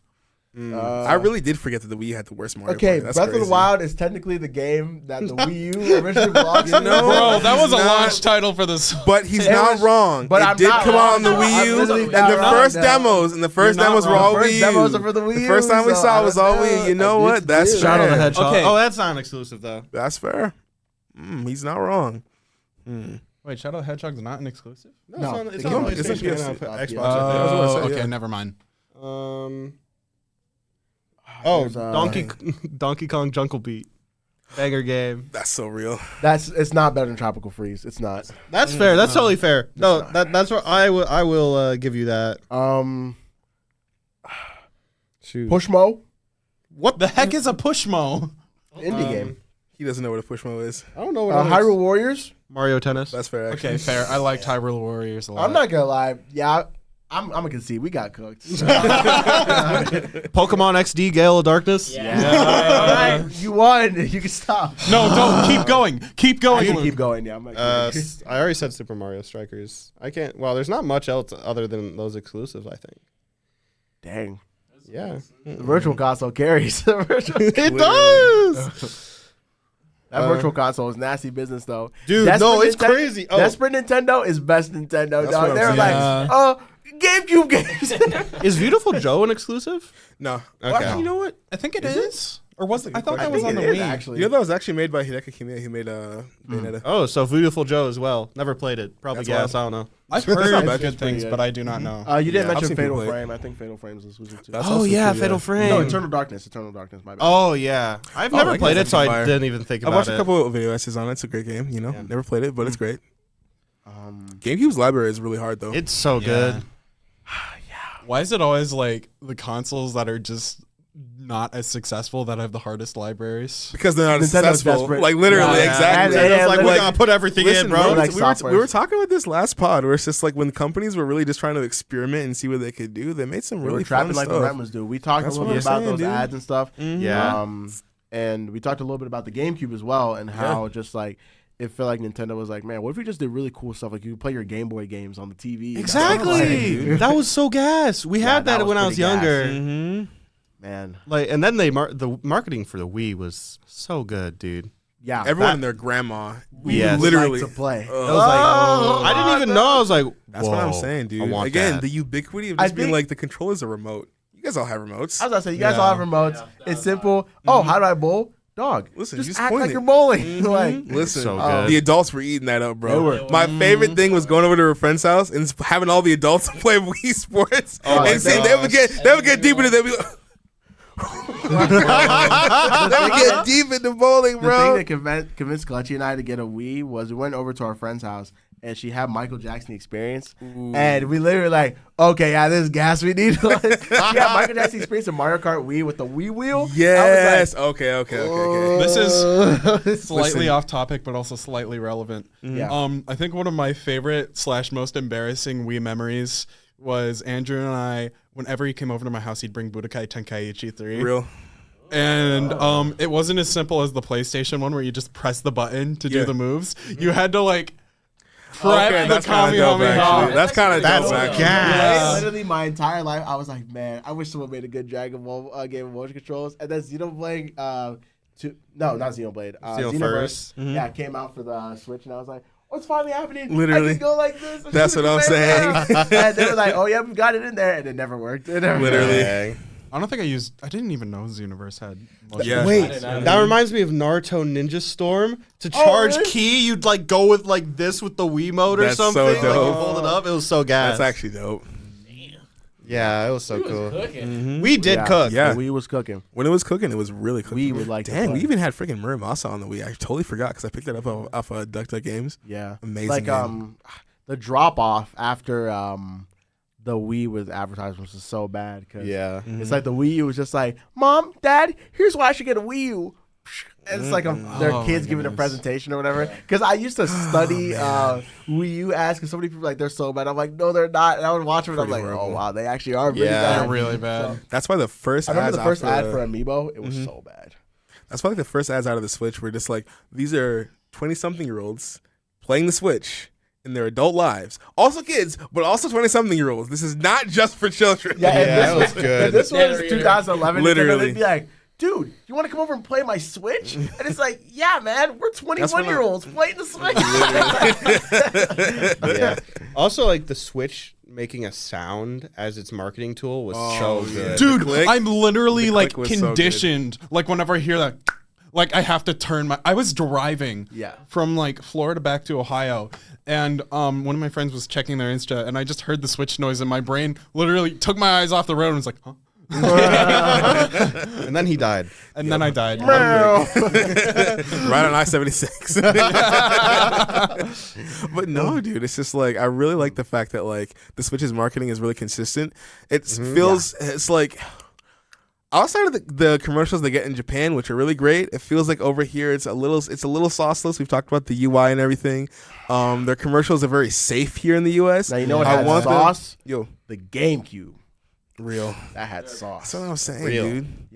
Yeah, we talked a little bit about this earlier. About how the GameCube and the Wii, well, especially with the Wii, where it's like their UI was channels. Yes. So it was like, okay, they're really leaning into the aesthetic. But with the GameCube, I mean, that's the most iconic startup sound I think ever. Literally, that and the PS2. That and the PS2 have to be up there. That's what I'm saying. Yeah, and even just like when you boot it up, like as you were mentioning before, like last time we were just like, all right, where's the game? Exactly. Like, we're here to play some games. It's really focused. With the GameCube is really focused on you playing something. With the PS5, something. it was like, all right, you can watch a movie, you can do this. I don't really care. Same with the Xbox. Yeah. Oh, it was worse. Yeah, it was worse. Xbox 360 had a good thing. I think Xbox 360 did have a great. Yeah. I mean, even the 360 startup sound is like kind of like the. No, I liked it. Yeah, that was good. Yeah. But then it led into the Red Death. So Yeah.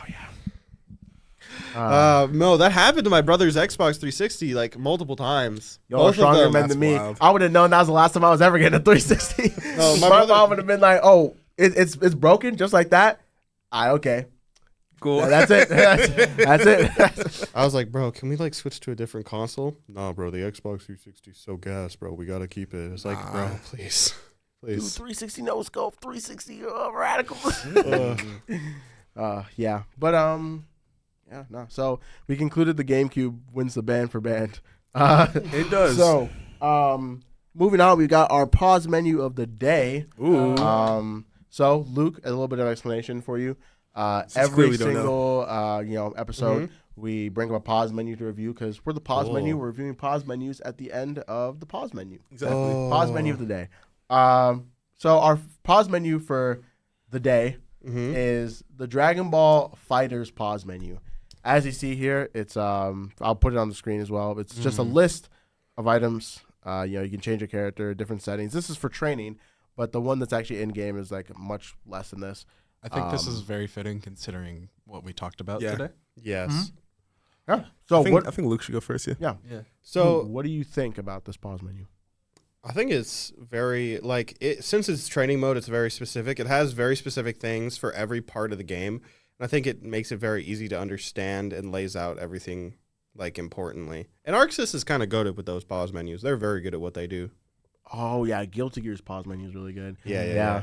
But I think this really works a lot for Dragon Ball. Like it has a little bit of flair. Obviously, you see a Dragon Ball like pointing towards things. I like that. But I think it gets the job done, especially for a fighting game. Like you're not really gonna be in this like that. So like, I mean, but here's my thing. Again, we can use the experience like the comparison of Guilty Gear. This is relatively sauceless compared to that one.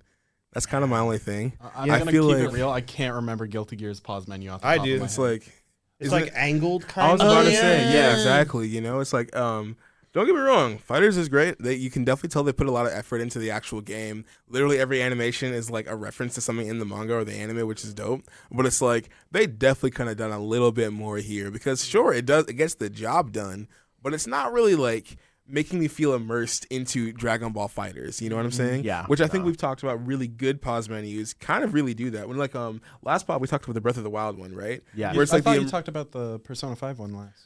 Well, the was- last one that we've recorded. Oh, my bad. Exactly. It's Oh, okay. now I've You dated haven't this seen that video. one yet. No. Why are you breaking the Matrix? What are you doing? No. we're all shattering.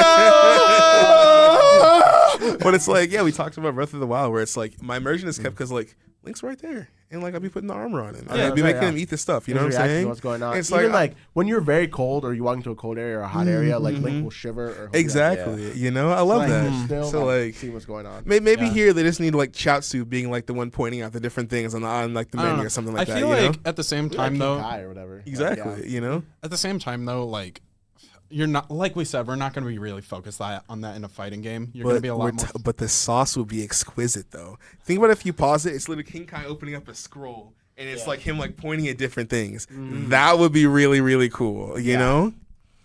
They could have done a little bit more. It's not too bad. They could have done a I little don't bit more know. though. At the same time, Or maybe though, like Shenron pointing at certain things. or See, whatever. Maybe, like, exactly. would you like to change your health and like Yeah. flavor it as wishes. Yeah. There you go. Or even just have like Whis, you know? Like Oh, Whis yeah, is up. Whis doing- Oh, it's just Whis observing. So it like Yeah. zooms out and he's coming out of like the crystal on his staff. You know what I'm saying? And it's like, oh boy, woo, woo, woo, woo. That would be cool. Yeah, no, That would would be be dope. cool. See? They should hire you guys. That's what I'm saying, bro. Hire fans. Yeah, I'm pretty good at talking about what other people should do. Exactly. I'm pretty good at Original ideas. I'm pretty good at hindsight and saying what should be better after seeing it. Exactly. Yeah. I don't know, Clutch, do you have any thoughts on it? I agree with Sam. I said this kind of in the beginning that I think it is simple, but like I feel like it's just kind of bland. Like the Dragon Ball to the left is the only thing that's kind of saving it. I'm not gonna lie. But it like the color even could be better, but they put more effort into the game. So that's that. I agree. If we're giving it, give it an 8. I give it a 7. I give it a 7. I give it That's a what I'd 7. say. I was thinking either gets the 7 job and a half, done. I'd say would be better because I was between 7 and 8. Primarily because I think it gets the job done for the type of game it's in, but it could be better, as we said. I'm gonna give it 2 7s, one for each meter on the side of the screen. Nice. I'm kind of looking a bit more at it. I actually kind of hate the colors. I'm gonna give it a 5 out of 10. Very real. Yeah, The yellow I don't they like picked the is yellow. like trash. Like that looks like piss, bro. I don't really like yellow. Wait, as a is that color too yellow or much for me. orange? It's yellow. It's like orange. Not my color impairment. Okay. Yeah. But yeah. Could be better. Not bad though. All right. So moving on to our end of show closeout. So Luke, we've got a couple games we normally like to play with our guests, or just in general. So we've got Praise or Raise, which is you look for something that you'd like to praise in the community or within gaming in general, or you have like a raise, like you want to raise it to the ground, slander it in a way. Exactly. So praise and raise. What have you been playing lately? And is there anything else I'm forgetting? I think that's I it. Yeah, think praise that's and it. raise, Yeah. praise and raise, and then what have you been playing lately? Yeah. So, do I have to pick like either like No, or? you do both. Oh, I do both. Okay. So what I'm gonna praise currently, I'm gonna praise Tekken 8. Okay. Of course. Tekken 8 has made such a interesting development in their certain in their genre of fighting game. You know, that kind of 2.5D, where they added in a whole new system called Heat, which is like, oh, you go into Heat, you get kind of more like different moves to do it. It's kind of, what you looking at? Why are you looking like that, huh? Going into Heat is a mechanic. Yes. I thought that was a joke. With just the bear? Or was it like I was like, is it with everything else? It's called Heat. That's what they call it. It's called Heat. I feel like you could just use something like I'm activating my Heat or something. These guys are from Japan. They don't know about our stuff. I thought that's like basic animal biology though. Whatever. Anyway, so like you go into that meter and like you get a couple new moves like for instance like Kazuya, like he still has, electric like Doya, but like it's easier to do. Like it's easier to do it in Heat, and also you get like Heat Smash and stuff. And they added it on top of Rage Drive and everything like that. So I hate you all. No, I was just licking my lips, dog, so Anyway, going into Heat. I'm activating my meter. Dude, so many. Oh my gosh. You're not original. But yeah, like Tekken has made and like, to be fair, there are some problems with it. Like Heat is a little bit broken, and some characters don't get too much out of Heat. Yeah, which is like frustrating because like some characters get like a whole new move set, and then some characters like, I just like get this. I don't know, but like it's so like I think it needs a little bouncing, but it's still really good. Now, I do like the idea a lot. Yes, and also it promotes aggression because you are less minus on block. So like when you're in Heat, so like certain jabs will be like 10, like minus 10. Yeah, like all jabs are universally except for Jack 7 are like minus 10 on block. Yeah, but now I think they like go down a frame. So like it makes it aggression more important. Interesting. And in a game where it's all about your turns and stuff, it makes you have to think on the fly and everything. That's dope, actually. Yeah. What I want to raise, I don't know. I want to raise Hasbro to the ground, bro.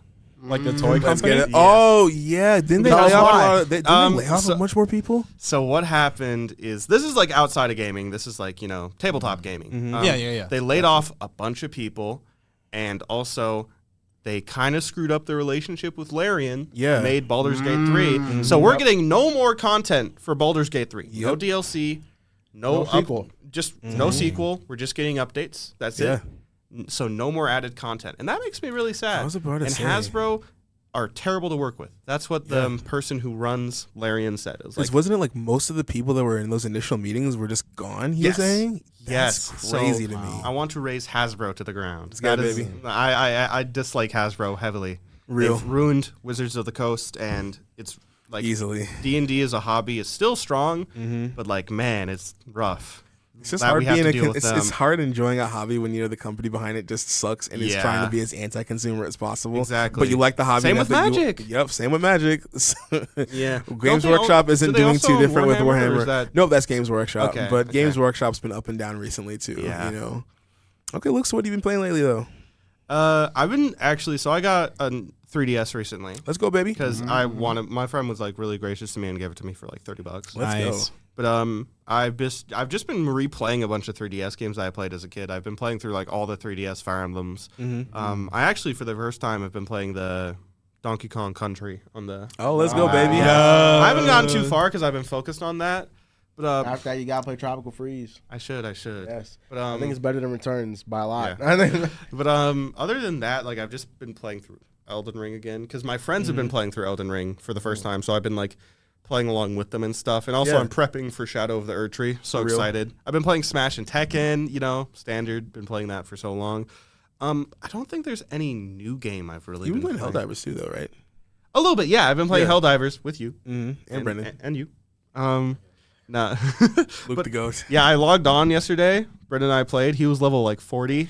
Dude is grinding. He has been grinding that game. I'm level like 10. The first time I played with him, he was like 12. The second time I played with him, he was like 32. Yeah. Yeah, that's his game right now. Oh, he is loving Helldivers. And like we were playing with someone else who was in our D&D group. It was really fun and awesome. Helldivers 2, great game. Amazing game. Love that game. Sony actually made something awesome. It's been a while. Good, baby. Yeah, so that's what I've been playing recently. I'm looking to get into what was it? I forgot. Never mind. You forgot. I do that a lot, I like forgetting. Real. All right, Simon. Praise and raise. Praise and raise. Is it okay if I do opposite? No. I can't talk about what I've been playing first. I mean, I guess. I don't know. You're the host, Oscar. Is he loud? Yeah, go ahead. Cool. Okay, I say that because what I've been playing kind of ties into my praise and raise. So what I've been playing recently, I'm actually going to talk about this in the opposite order I played them because I feel like the first one I'm talking about is a lot more. Yeah. I don't know the word. It doesn't matter. So I recently picked up a game called Cassette Beasts. Yes, sir. Finally. Yeah. Sam put me on the game. Oscar got it for my birthday. For those of you who don't know what Cassette Beasts is, it is a indie game, monster catcher, highly inspired by Pokemon. As they all are. As they all are, yes. But what I love so much about it is that, how do I put it? I've not seen a monster catcher. Pretend SMT doesn't exist for a minute. I've not seen a monster catching game that sets itself so apart from Pokemon while still being so clearly inspired by Pokemon. Like from what I've seen, there are no creatures where I'm like, this looks like it's just a knockoff Pokemon. Or I'm like, this just doesn't look right. And oh my goodness, the soundtrack is really good. Listen, the streets needed this game. I'm telling you. Okay. Was it last year? A year ago. I was going to say, it came out August.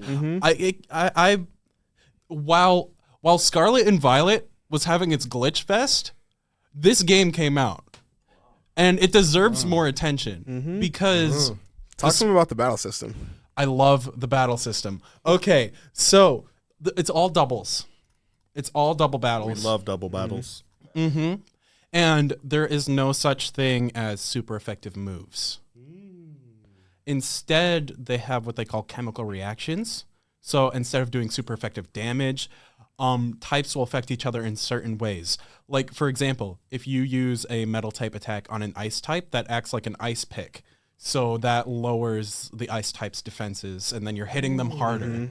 That's sick. I need to get on this game. Yes. Well, or for example, if you use a water type move on an ice type, that raises their defenses. If you use a poison type move on a fire type, that raises the fire type's evasion because it creates smoke. Mm-hmm. Whoa. But I think the rarest but most creative application of this is you can actually change enemy types. Like if you use a fire type move on an ice type, they're a water type now. Or if you use a fire type move on a plastic type, they become a poison type. I love plastic type. That's so gas. That's so good. Yeah. That's so poisonous gas. And Micro? Plastics? waiter, more microplastics, please. But what was I going to say? And I actually took a look at like the type chart after because I'm 11 hours in the game now, and I was just kind of interested in what the types were. It's actually really like well balanced. Like I don't think there's a single type where I'm like, this is just OP. It's not like Pokemon where the steel type resists like almost half, if not more than half of the type chart. And it helps that it does more than just like I get hurt more or I take less damage, you know? Like electric types probably interact with the most types in the game, but at the same time, that's a double-edged sword because the positive thing is it gives them multi-target, but the negative thing is it could decrease your accuracy if you're being hit. Interesting. So what I'm saying is there's more nuance to it than in regular Pokemon. How's the story so far? So the story, I'm about 11 hours in, and I'll be honest, it's not like groundbreaking. It's not much to write home about, but when your comparison is Pokemon, you don't really have to be great in terms of the story, I mean. Obviously, there's other... I'm getting sidetracked. It has at least had a couple moments that made me kind of sit and be like, huh. So basically, the story is you wake up on this island and you meet people and they're like, welcome to New World. This is your new home because we don't know how to leave. Real. And you go through the tutorial and you kind of you find all these monsters and then you find this super strong monster that's classified as an archangel. And the archangel, I don't know what it was doing, but it was really beat up in a previous battle. So when you fight it, it's like level 100, but it's got like a 16th of health. So you beat it, and the archangel's like, you want to learn how to leave, and I need a place to hide and recuperate. So you're going to be my vessel. Hey, You're going to be my vessel, and I'm going to help you get off the island. That's cool. That's really cool. That sounds good. Yeah. So I'm about 11 hours in. I fought 2 archangels so far, and I fought 2 ranger captains, which are basically like the gym leader equivalent. But I love the archangel designs so much because I don't want to get too much into spoilers, but they contrast the rest of the art style in a way that makes them look otherworldly. Okay, gotcha. Because like most of the game is sprites, and it's really quality sprites, but like there's an archangel that just has like 2D animation, like Cuphead. There's one that's like completely 3D modeled. It's really cool. That's really interesting. I like that. So what is the other game you've been playing lately? Okay, so the game I played before Cassette Beasts, and the reason I want to do the second is because I don't think anyone will be as interested in this as Cassette Beasts unless you know what I'm talking about. It's actually a fan game. And I want to make it abundantly clear. I'm not the kind of person that consistently plays fan games. If I do, I pick it up and I probably play it for like a day or two and I'm like, okay, I'm satisfied, and I put it away. But this one managed to retain my attention from start to finish, and I actually want to replay it. This is a fan game for an anime. That anime is called JoJo's Bizarre Adventure. Peak. Yes. Peak fiction. The fan game is JoJo's Bizarre Adventure, the 7th stand user. It places you in in part 3, right? Yeah, in part A 3. little bit of an overrated part, but still. Yeah. For those who don't know, basically JoJo goes in parts, and your Each powers, season is a different part, different story, different antagonists, basically. Yeah. And their power system is stands. So instead of just being like... It's like a spiritual being that represents your inner being that fights alongside you with different abilities. And they have like really niche superpowers. So it could be as simple as, I have the ability to control sand. sand, or as specific as if I am above you and you are injured, I have control of the limb that has been injured. And it's really specific, but because we are in this specific scenario, it is very deadly. But I digress.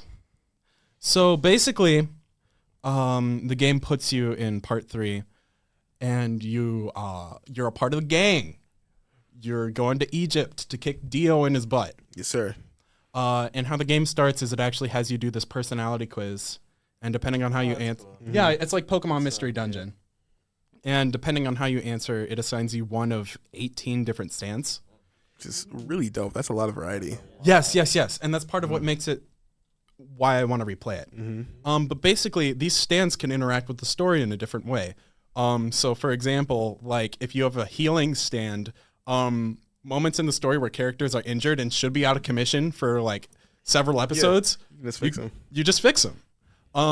Or for example, you can skip fights entirely, like the Death 13 fight.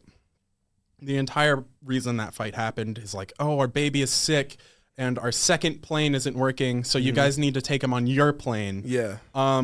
Well, you can use the healing stand to just heal the baby. Or if you have a repairing stand, you can just fix the second plane. Real.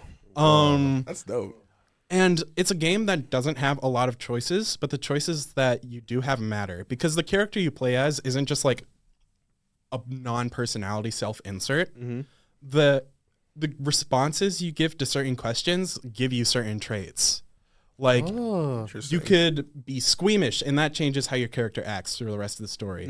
Or whether or not you learn how to swim, or stuff like that.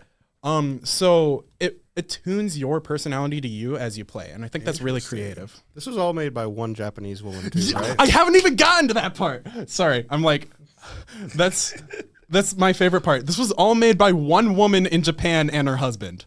That's dope. Which is insane. Yeah, that's awesome. That must have been a great weekend project for how many years it took him or something like that. That's dope. I'm not even done. I'm sorry. I'm going to ramble about this for a minute.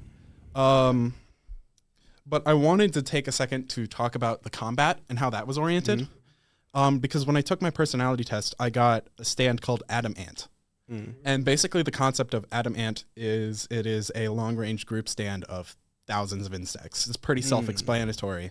And they're like flesh-eating, whatever. And as I was looking on the wiki, I was like, okay, well, how does this interact with the story?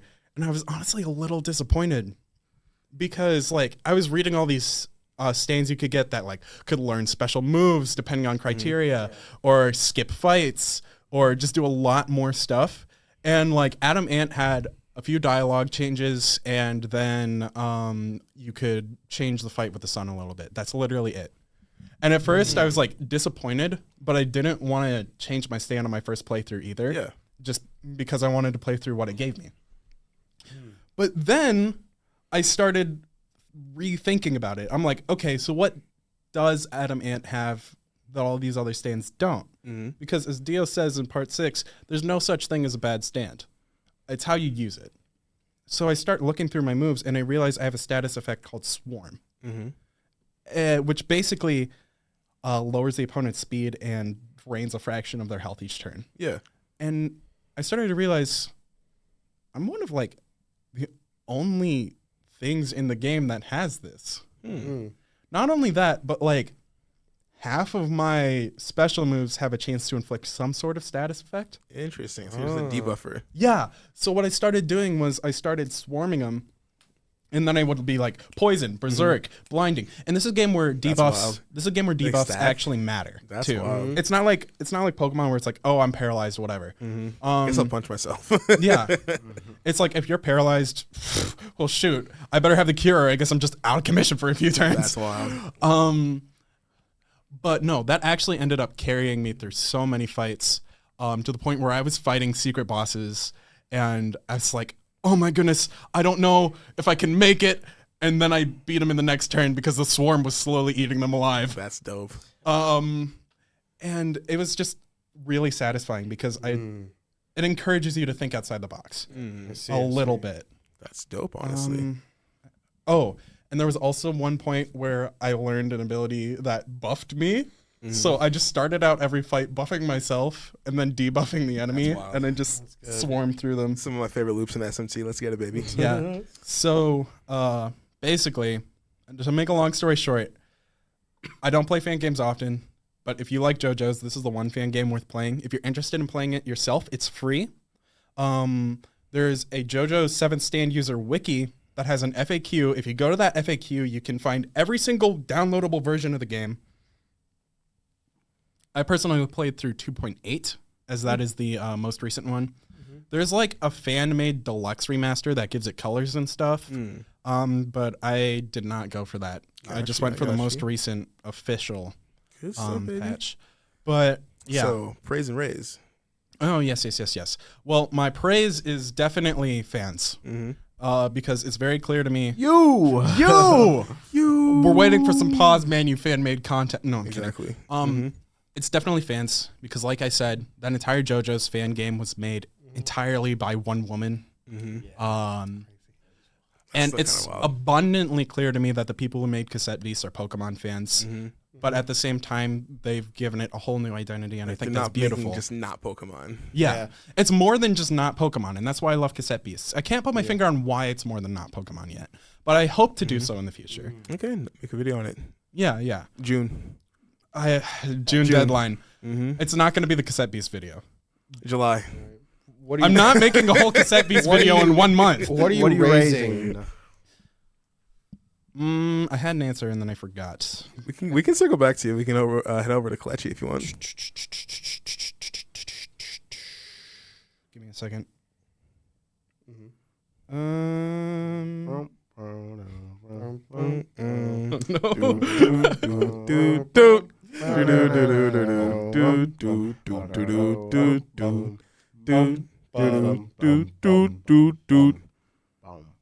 Okay.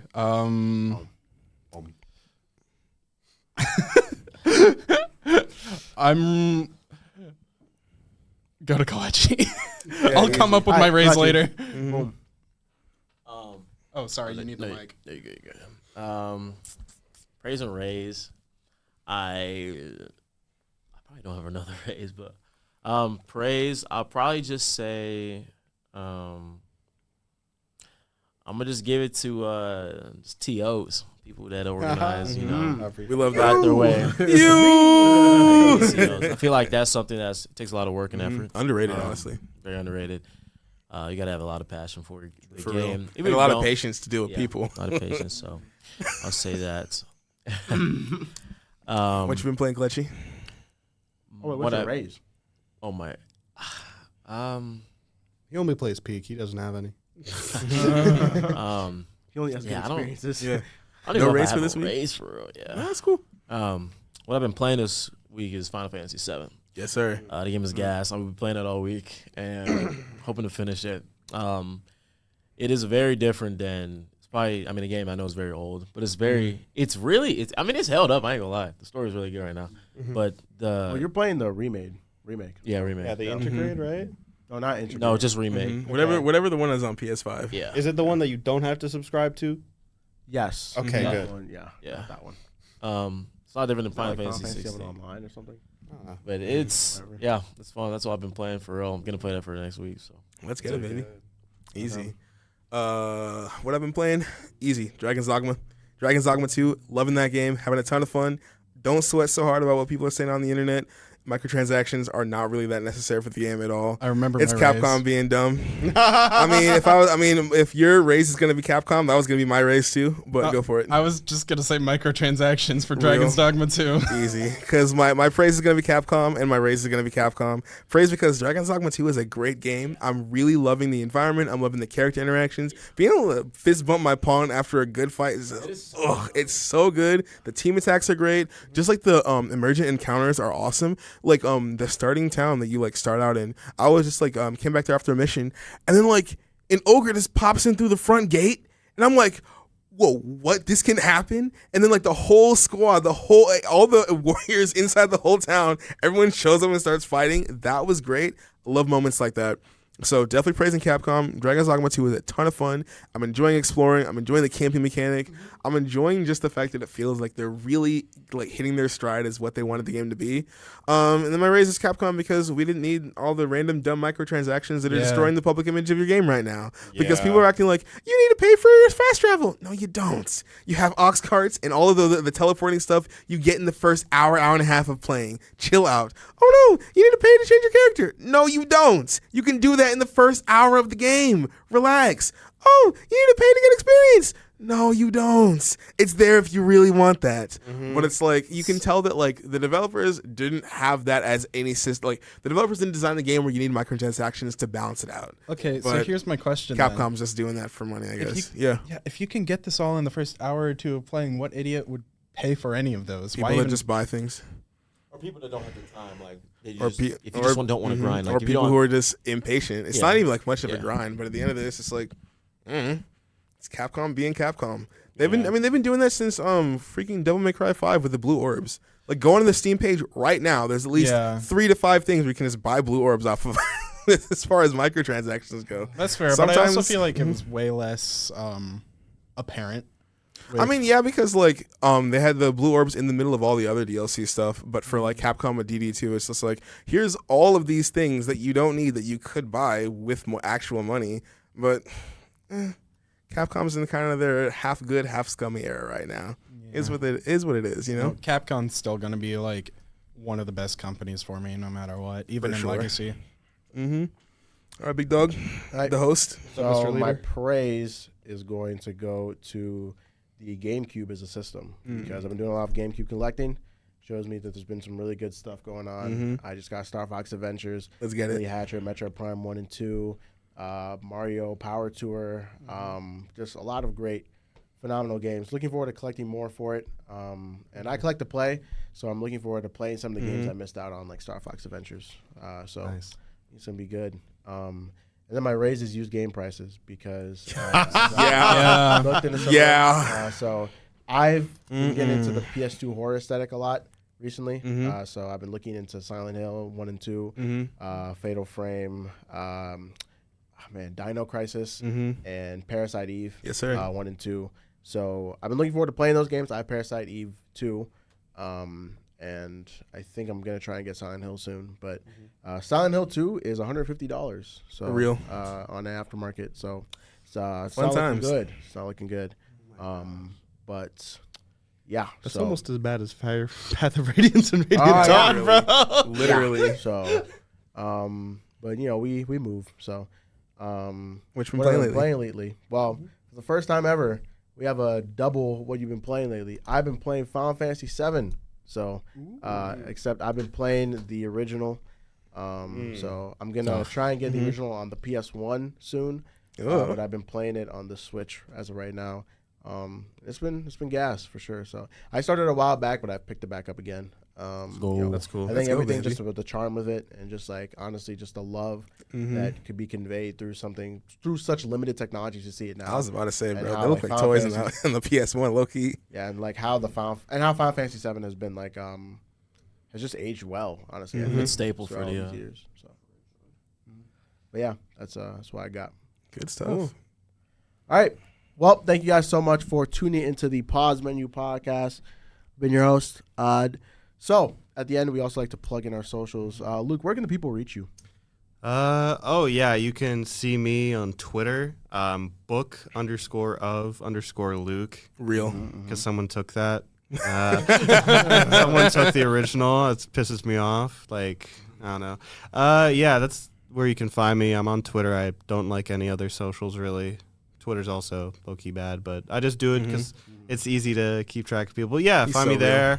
I'll plug the KSU Smash community channel.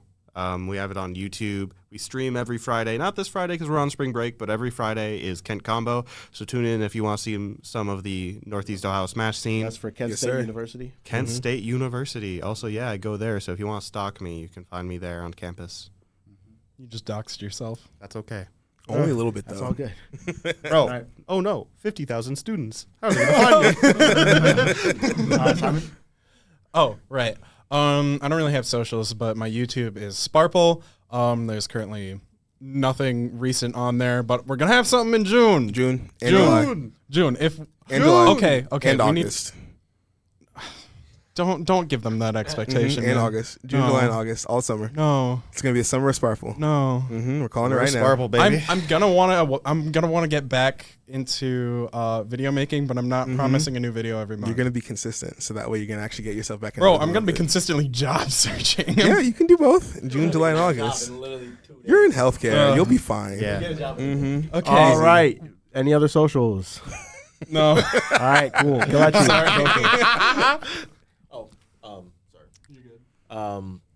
My Instagram KCOKECHUKW2. That's it. Easy. Find me there. You can find me on Insta at pickupthesword. Again, as usual, you'll only find pictures of me and my beautiful girlfriend there. Go follow Abby. She's great. Yeah, that's it. You can find me at GanashX on my YouTube. So that's GONASHX. YouTube videos are going to be coming out a little bit more regularly, so that's good. Also, you can find me on Twitter at third O. There you go. Good. And yeah, that's pretty much it. All right, guys. Thank you guys so much for tuning in with us. It's been an awesome time. Go play some games. Peace out, y'all. Have a good one. Bye-bye. See you guys.